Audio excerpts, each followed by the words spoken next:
everyone and welcome to my channel. My name is Maggie and today I'm going to talk about how to implement an aesthetic into your own wardrobe. Now to begin, I have to say that all the methods that I'm going to talk about, I'll link videos in the description that can help you understand them a bit further. So for example, I'm going to talk about Kibbe Bodytypes, your color season. I'll link a quiz to that so you can do it yourself at home. And also a big aspect and a big inspiration for me is Ellie Jean. I'll link her channel down below because she's created her own sort of method to understand your own personal style called Style Roots, and I absolutely love it. This has helped me so much to determine my own style and the pieces that suit me and my personality. I discovered that I'm really into fashion in a very different way than I thought about, I want to say 2 years ago, maybe 3, when I discovered Kibbe Bodytypes. Now that is a quiz, or a method you can say, that can help you understand your own personal silhouette, and it's helped me greatly to understand why certain clothes look really heavy on me and don't suit me at all, and others can really bring out my own personal silhouette. So the thing about Kibbe Bodytypes, they are 13 different types that you can be based on your bone structure. And I think that's really lovely because David Kibbe, the man who created this system, doesn't really take into consideration your weight or your body fat. And I think that's really nice and uplifting for a lot of people because it's not about how much you weigh that is going to determine your body type, but rather the structure that is underneath. The 13 Kibbe body types exist on a spectrum, which on the one hand we have yin, which is all about softness and roundedness. On the other hand is the polar opposite yang, which then again is all about angularity and sharp bone structure.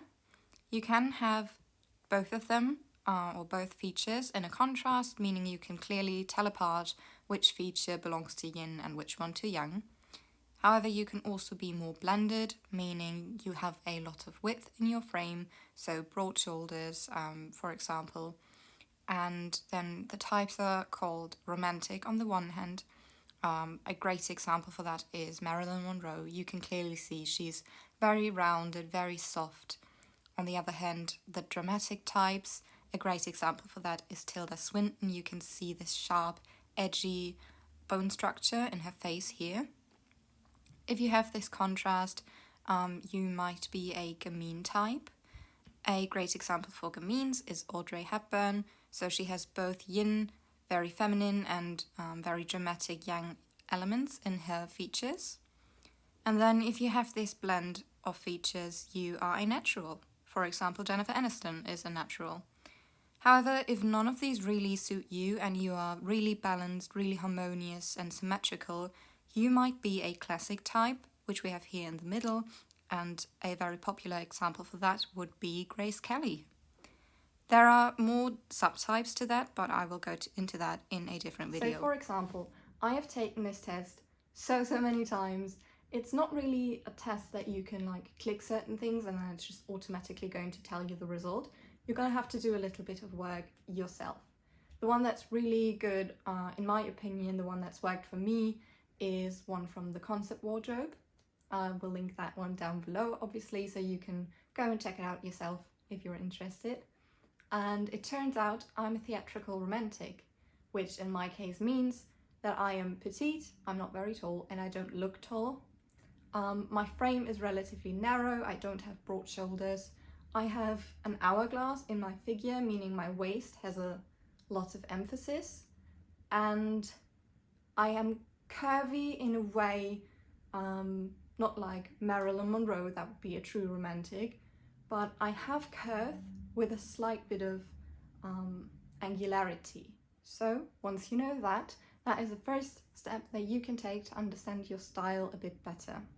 And it's one way that helps you sort out trends or aesthetics that probably don't really suit you.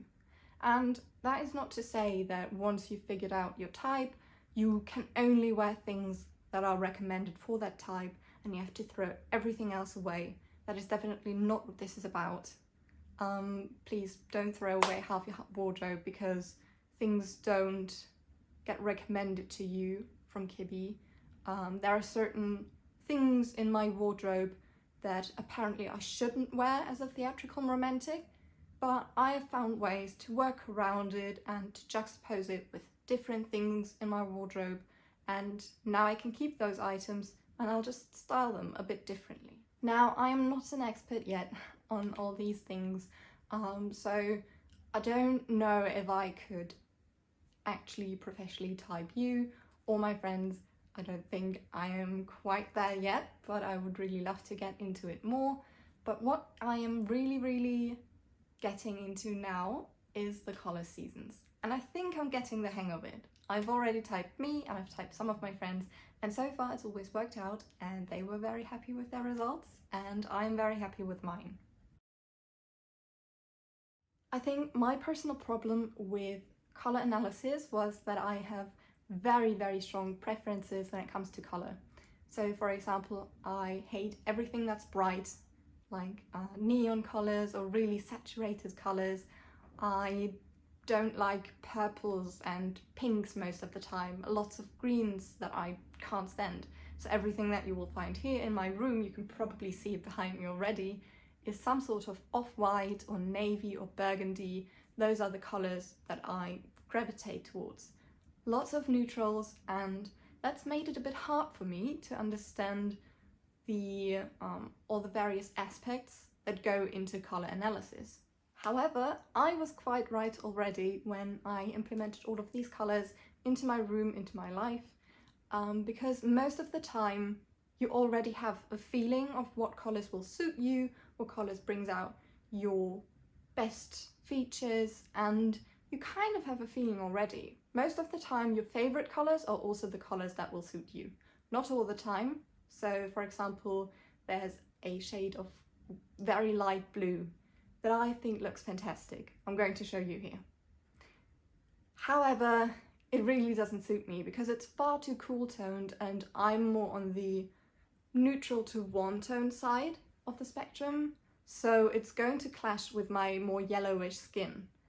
I still think that blue looks really nice, but it's just not for me. Looking back, I realized that me and my sisters, we were always really into color analysis or style analysis.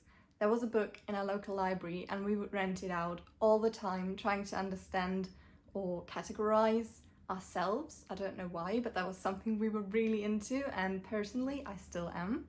So in that book there were also 4 color seasons described. Obviously spring, summer, autumn and winter.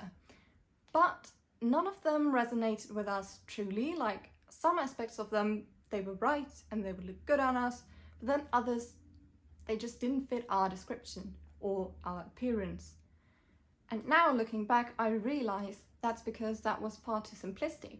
It's not actually 4 color seasons, it's 12. So every color season is then again divided into 3 more. Now for me personally, that is dark autumn or deep autumn, as it's also called sometimes. And that means that the first aspect that you see when you look at me is dark. I've got dark hair, dark eyes, dark eyebrows, and I'm fairly muted and warm-toned. I'm not going to bore you with too much of that now, because if you want to get into it, you can, and I'll link you the quiz down below. It's also by the Concept Wardrobe. I think they explain things really well, and it's helped me personally to understand my colours, and I think if you go and take the test, and if you read all of their descriptions, you'll get an understanding of that too. However, in the future, I do want to make a video about colour analysis, and maybe, just maybe, do one on one of my friends or my siblings, and that can help you to understand your own colour.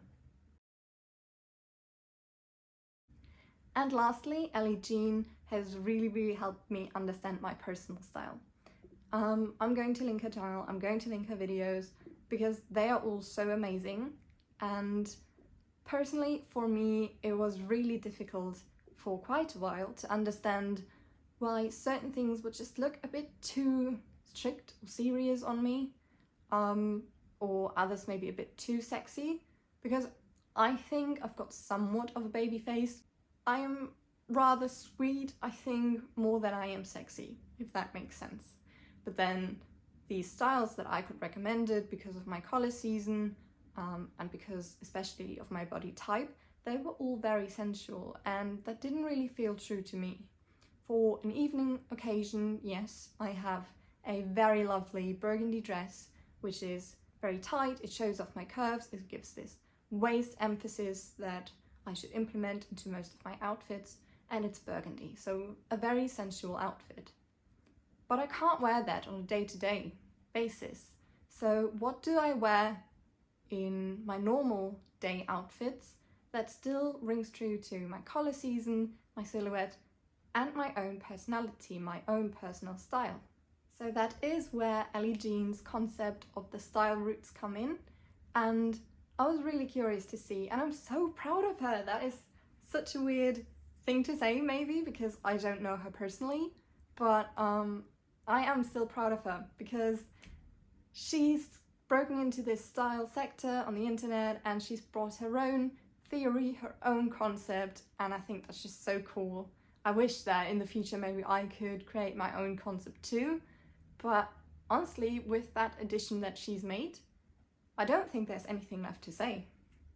So Ellie Jean has created this new concept which is called Style Roots, and it's to help you understand your own personal style, and it's not just one of them. She has created 8. If I remember correctly, they are sun, moon, earth, stone, mountain, mushroom, fire, and flower. Yes, that makes 8. So I didn't forget any of them. And she takes into consideration how you want to come across. She says, if you walk into a room, how do you want to be perceived? And I think that is what is missing from the other sort of concepts or methods to determine your style. And I think it's really helpful and just like the last little bit that was missing from the style community. Like I said, I'll link her videos down below because she can explain that way better. And to be fair, I'd feel a bit weird if I were to describe her invention, you know, so she deserves all the credit for that, so go and watch her videos. So with all that I now know that I'm a theatrical romantic, that I'm a dark autumn, deep autumn, and that I prefer flower, mushroom and earth elements, I think I'm ready to go to understand my own personal style. So I went onto Pinterest and I'm going to show you some of the pictures that I pinned over there, and that's going to help you understand your own personal style when you create a mood board for yourself. So I have, on my trusty iPad, made a list of questions that I should ask myself when I find an aesthetic that I really like. Question number 1 is, which style roots are commonly found in this aesthetic? Number 2 would be, what aspects do I actually like about it? Number 3, how can I make it work for me personally based on everything that I've discussed in this video? Number 4, what should I avoid? And lastly, number 5, do I already have clothes in my wardrobe that look like this? Because let's face it, these are micro trends, they are aesthetics, they are going to go away within a season or two. So if you can, please try and avoid fast fashion brands such as Shein or Cider. I know it's very tempting because especially the pieces on Cider, they look very good. But this is not what this is about. We don't want to chase down trends. We want to create a wardrobe and a style personally based on us and on our personality. So we are going to have a look in our wardrobes. What do we already have? Number 1, which style roots are commonly found in this aesthetic? I think a lot of it here is mushroom. Mushroom being all about softness, coziness, timelessness. It's very classy and elegant, lots of off-white and neutrals. I've tried to show that in the pictures in the bottom row. I think especially the jumper looks very, very cozy and mushroom. It's something that could look timeless in my wardrobe. I just know that I would have loved that 10 years ago and I'm probably going to love it in 10 years still. What aspects do I actually like about the aesthetic? I like that it reminds me of the coast. It reminds me of the beach and lots of vacations that I've had, so I think that is very lovely. And how can I make it work for me? I have chosen a few colours, you can see it in the bottom right. So there's a lot of blue within this aesthetic, of course, everything that has to do with the coast is going to be blue. So I have chosen a more muted, less saturated, warmer blue. You can see it in the bottom right. I think that would look really lovely. And what should I avoid? Well, I should avoid very light, stark, bright blues, and also the baggy fit in the bottom left corner. That would look a bit too casual on me, so I should opt for something that is closer to my silhouette. Do I already have clothes like this? Yes, I do. So in my wardrobe, I've picked out all the items that can work for this trend. Starting off with these white trousers. I think they remind me of sailors, so that fits well with the coastal theme. I have then added a striped shirt. You can't really see it on camera, but it is striped. And in person, it is a bit more bright too. So maybe in the future I'll make it a bit more muted, dyeing it a bit more greyish. I think that could look really nice. I have then accessorised with a bit of jewellery, which is really new for me, and my sunglasses, and a tote bag that I've got from Guernsey. And that fits so well. Guernsey being an island really brings home this coastal feeling. For my second look, I've chosen to swap out the shirt with a cardigan. So you can see these mushroom elements. It's looking really timeless and elegant, or at least that's what I'm going for. And for my third look, I have chosen to buy a floral dress. The colour of the dress makes this look coastal, also the wicker basket I think is a nice addition. The jumper that I've chosen makes it all look a bit more casual and better for everyday outfits. Also, if it's cold, I can just put that on. For my fourth outfit, I've chosen this white blouse. It reminds me of pirates for some reason, I don't know why. I think it's the white sleeves. I really like them. I have had this top for, I think, almost 10 years now, and I think I'm going to keep it for another 10 years. I think it looks really lovely. I've paired it with both trousers, and here I've paired it with a skirt. I think I like the trousers version better, I've gotta be honest, because this skirt, once again, it's a bit bright. I don't think I'll dare to dye this skirt because it was quite expensive, but yeah, I think it looks really cute together. But you can see this navy skirt suits me a lot better. I think you can see that. I can definitely see it. And it has a bit of an awkward length, so I've never really worn it before, but combined with this blouse and the tote bag, I think that is a very nice look, and I'm going to wear it more often in the future now. So that's always good. And last but not least, I think my favourite outfit out of all of them, it's blue, so it ticks that box, but it is a very nice navy and really brings out the darkness in my eyes and my hair. I personally would have never seen that dress if it wasn't for my sister. She picked it out at a flea market and I'm loving it. It looks really great on my frame and the colour is perfect. I love it so much. It is only now that I realise that I've completely forgotten to film an outro for this video. I hope that's alright. So different day, different outfit. But yeah, I'm finally done editing and I've got to be honest, I'm really nervous putting this out here because my editing skills aren't the best. But yeah, I hope you liked the video and I hope you find it a bit helpful or you are getting interested in this topic. And if you do, if you take the quizzes that I have linked down below, let me know your results because I think that's very interesting. And if you have any further questions, leave them down below or you can text me on my Instagram too. If you're confused about your colours, I'll try and help if you would like that. I'm no professional, so I can't promise anything. But yeah, I think it's very empowering to find out your own colours and your body type and all of that. And let me know what kind of style it is that you are trying to incorporate into your wardrobe. So until next time, bye bye guys.